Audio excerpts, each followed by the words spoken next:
ማለዳ የመጣ ስታነቃኝ እንደምን አደራችሁ ክቡራትና ክቡራን የምፅዓቱ አዋጅ ነጋሪ አገልግሎት አድማጮቻችን፣ ሰላም ለእናንተ ይሁን።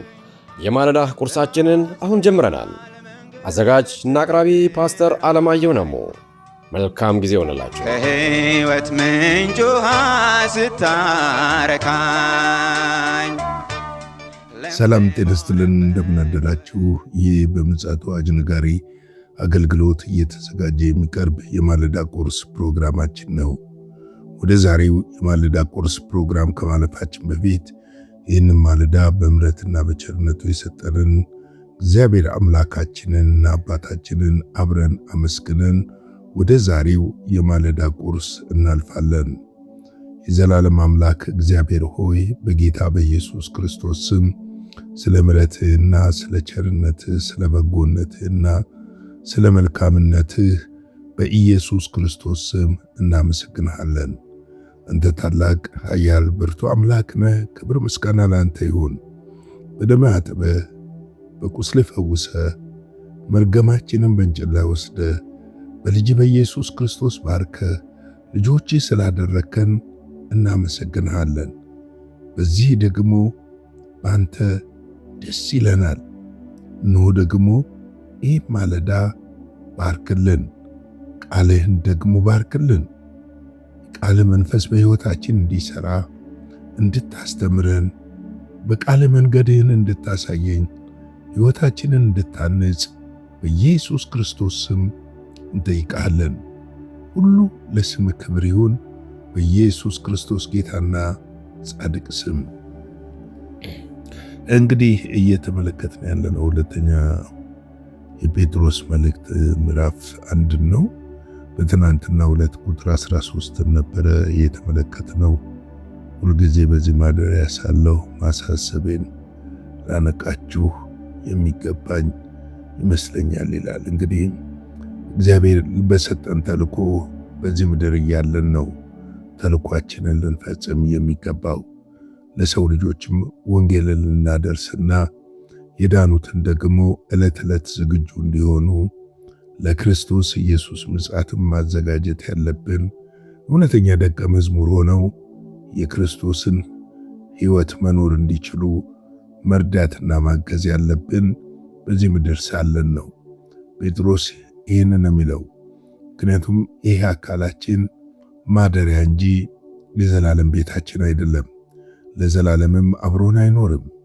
አንድ ቀን ድንገት ከዚህ ማደሪያ ውስጥ እንወጣለን፣ እንለያለን።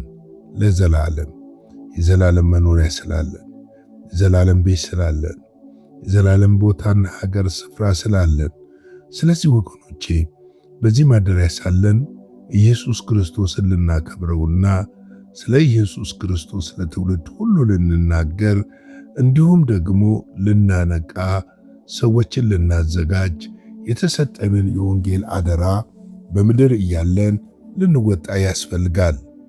ነገ ምን እንደሚመጣ አናውቅም። የመዳን ቀን ዛሬ ነው ስለሚል መጽሐፍ ቅዱስ እውነት ነው። ዛሬ ነው የምናውቀው። ዛሬ በእጃችን ነው። ዛሬ በእጃችን ስለሆነ ልንሰራበት ይገባል። ነገ ለራሱ ደግሞ ይጨነቃል። ምክንያቱም ስለ ነገ እያሰብን ዛሬን ሳንሰራ፣ ዛሬን ሰዎችን ሳናሳስብ፣ ሰዎችን ሳናዘጋጅ፣ ሰዎችን ሳናነቃ ስለ ነገ ማሰብ ብንሞክር ትክክል አይደለም። የተሰጠንን ተልኮ ዛሬ በጥቂቷን ብትሆን ልንሰራ ይገባል። ምክንያቱም እግዚአብሔር አምላክ ስለ ነገ ሳይሆን ዛሬን ለእርሱ እንድንኖር ይፈልጋል። ዛሬን ለእርሱ ስንኖርለት ነገ ቀናችን፣ ነገ ዕለታችን፣ ነገ ዘመናችን ውብ ይሆናል። ምክንያቱም ኢየሱስ ክርስቶስ ከጨለማ ወደ ብርሃን ያመጣን የእርሱን መልካምነትና በጎነት ሊገልጥልን እንጂ እኛን እስከ መጨረሻው ድረስ በመከራና በስቃይ እንድናልፍ አይደለም። በዚህ ምድር በምናልፍባቸው መንገዶችና ጉዞዎች ሁሉ የወንጌል የሆነው ፈተና ሊደርስብን ይችላል።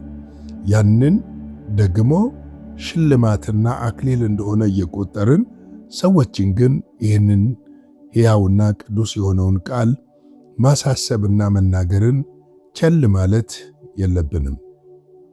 ወገኖቼ ዘመኑ እያለቀ ነው። ሰዓቱ አልቋል። ጊዜው እየደረሰ ነው። ነገ ምን እንደሚሆን አናቅም። እግዚአብሔር ብቻ ነው የሚያውቀው። ስለዚህ ዛሬ ሰዎችን ለክርስቶስ ኢየሱስ መንግሥት ልናዘጋጅና ለመጨረሻው ዘመን የሰው ልጆች ሰዎችን ልናመቻች ይገባል እላለሁ። እንግዲህ ቁጥር 14 እንመለከታለን። ዛሬ ጌታችን ኢየሱስ ክርስቶስ እንዳመለከተኝ ከዚህ ማደሪያ መለየቴ ፈጥኖ እንዲሆን አውቃለሁና ይላል። አያችሁ፣ በትናንትና ዕለት የተመለከትነው ቅድም ስለ የነበረው በዚህ ማደሪያ ውስጥ ሳለን ነው ነገሮችን ማድረግ የምንችለው፣ የእግዚአብሔርን ሐሳብና ፍቃድ መፈጸም የምንችለው፣ ትእዛዙን ማክበር የምንችለው፣ ለእግዚአብሔር ትእዛዝ መኖር የምንችለው፣ የእግዚአብሔርን ፍቅር ለሰው ልጆች ሁሉ መግለጥ የምንችለው በዚህ ማደሪያ ውስጥ ስንኖር ነው። ስለዚህ ጴጥሮስ ምንድን ነው የሚለን? ከዚህ ሥጋው ስለወጣ ነው ይለናል። ክርስቶስ እንዳመለከተኝ ይላል። አውቆታል እንደሚሄድ፣ ከዚህ ማደሪያ ውስጥ ሊወጣ እንደሆነ አውቋል። ስለዚህ መለየቴን ፈጥኖ እንዲሆን አውቃለሁና ይላል። እንዲህ ነው ደስ የሚለው። ክርስቶስን አገልግሎ የምትሄዱበትን ቀን ስታውቁ፣ አክሊል በሰማይ ተዘጋጅቶ እንደሚጠብቃችሁ ስትረዱ፣ አንተ ታማኝ ባሪያ ና በቀኜ ግባና እረፍ የሚለን ያ ክቡር የሆነው ያ ቅዱስ የሆነው የጌታችን ድምፅ የምንሰማበት ፊት ለፊት ዓይናችንም እሱን የሚያይበትን ስትመለከቱ ምንድን ነው የሚመለከተው? ምንድን ነው የምታስቡት? ይህንን ነገር በጥልቀት ልናየውና ልንመለከተው የሚያስፈልግ ይመስለኛል። ምክንያቱም እግዚአብሔር አምላክ በነገር ሁሉ ሕይወታችንን፣ አገልግሎታችንን፣ ትዳራችንን፣ ቤታችንን ሊባርከው እንዲሁም ደግሞ ሊጠብቀን የሚችለው የእሱን በጎነትና መልካምነት ለሰዎች ሁሉ ስናውጅና የእሱ ሥራ ስንሰራ እሱ የእኛ ሥራ ይሰራል። እንግዲህ እነዚህ የቀደሙት አባቶቻችንን ሐዋርያት እንዲሁ ከዚህ ማደሪያ ወጥተው እንደሄዱና በአባታቸው ቅፍ ውስጥ እንደሆኑ እኛም አንድ ቀን ደግሞ እንሄዳለን። ግን ከመሄዳችን በፊት ምንድን የሠራ ነው የሚለውን ነገር ማወቅና መረዳት ግን ያስፈልጋል ብዬ አስባለሁ። ምክንያቱም ማደሪያው ጊዜያዊ ስለሆነ፣ ማደሪያው ጊዜያዊ ድንኳን፣ ፈራሽ ድንኳን ስለሆነ፣ ማደሪያው የዘላለም ስላልሆነ፣ ማደሪያው ለጥቂት እንደ እንፋሎት ለሆነች ለምድር ዘመንና ዕድሜ ማቆያ እንደሆነ ልናውቅና ልንረዳ ልንገነዘብ ይገባል። ሁለተኛ ጢሞቴዎስ 4:6 ላይ እንደዚህ ይላል፣ በመሥዋዕት እንደሚደረግ የኔ ሕይወት ይሰዋል፣ የሚሄድበት ጊዜ ምን ሆኗል ይላል፣ ደርሷል ይላል። እዚህ ጋር የሚናገረው ጳውሎስ ነው። የሚሄድበት ጊዜ ደርሷል። እንደውም ለጢሞቴዎስ መልካሙን ገድል ተጋደል ይለዋል። እኔ ጋር እንድትጋደል እፈልጋለሁ ይለዋል። ሰዓቴ ደርሷል ይላል። ብሄድ ይሻል፣ በዛ አክሊል ይጠብቀኛል፣ ሽልማት ይጠብቀኛል ይለዋል። ምክንያቱም የሰራውን ስራ ያውቃል። በምድር የሄደው የኖረውን ሕይወት ያውቃል። ወገኖች እዚያ እኮ የምንኖረውን ሕይወት እናውቃለን።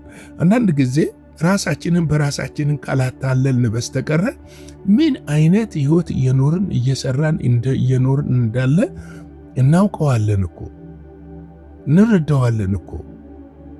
ያንን ሳንረዳ ቆይተን ቀርቶ እኮ አይደለም። ነገር ግን በምድራዊ ጥቂት ነገሮች እንደ እንፋሎት በሚሆኑ ነገሮች ስለምንታለልና የምድራዊ ነገሮች ስለሚስቡን የምንሄድበትን ጊዜ ሲቃረብ እንደው ለመማፀን እንሞክራለን። አይደለም፣ ቀን ሳለ የተሰጠንን ሥራ ልንሰራ ይገባል። መጽሐፍ ቅዱስ የሚያስተምረን የሚነግረን የሚገልጽልን እውነት ይህንን ነው። ከዚህ እውነት ውጪ ልንሆን አንችልም።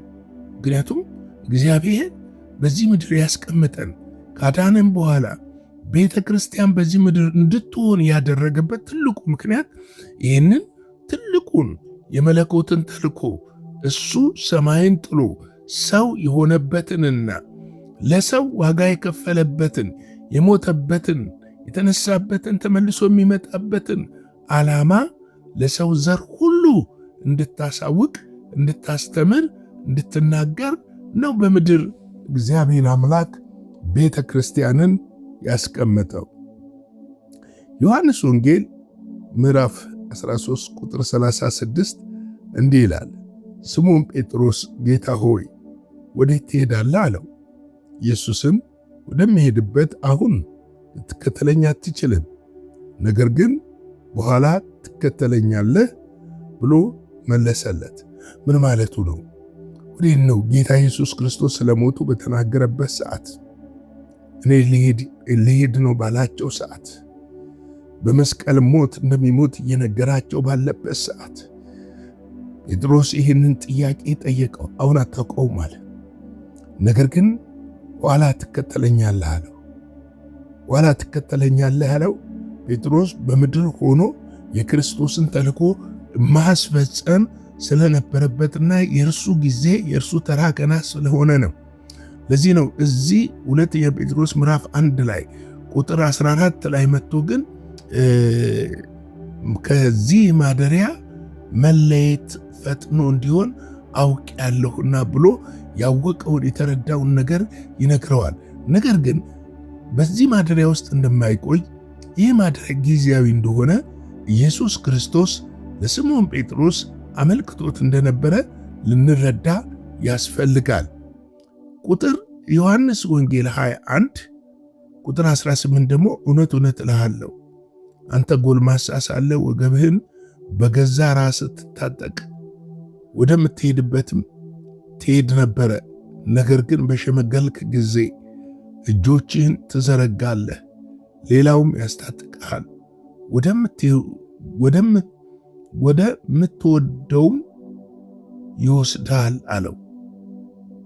ኢየሱስ እንደሚወስደው ሽምግልናውን ወገቡን እንደሚያስታጥቀው እንደሚያጠነክረው ወደ አዲሱ መኖሪያ፣ ወደ አዲሱ ማደሪያ፣ ወደማይፈርሰው ድንኳን ዘላለማዊ ወደ ሆነው ሕይወት ወደዛ ይወስደው እንደሚፈልግ ይነግረዋል።